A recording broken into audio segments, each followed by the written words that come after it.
definition, for example, of philanthropy, this is an amazing, there's more than 30 definitions of it. So, for example, when we look at philanthropy, often in the U.S. we look at it as money. And often, as stated before, we look at it as money that's given when asked for or by entreaty. A philosopher from Diogenes, and it was in 2nd century A.D., and he talked about what his definition of philanthropy was. And he said philanthropy can be a very warm-hearted greeting, a very bold, warm handshake. He said, number 2, it can be addressing the needs of the deserving and the poor. He said, number 3, it can be for those people who hold amazing dinner parties. So, opening up your home, even in the 2nd century A.D., could be seen as viewed as philanthropy for those of you who host dinner parties. What Aristotle even wrote about the fact was that philanthropy really was something that was without merit. So, for example, you could even give philanthropy to someone who is wealthy.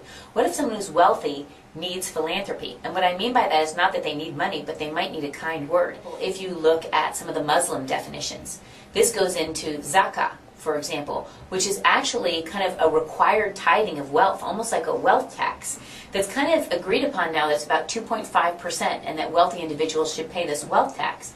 But at the same time, they have something called tzedakah. Now that can be anything more from actually feeding and clothing the homeless. It can be volunteering. It can be a kind word.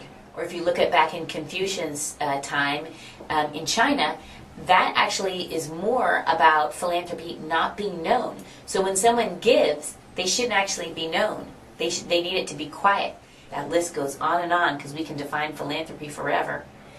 But I think that it's really about banding together to understand the predicaments that many people are in, being more empathetic to it, and really loving and cherishing people in a way that is truly what I would call incorporative of the entire world, even if you're serving a little locale. Of course, that is the root of philanthropy. That is what philanthropy is all about, is the love of humankind.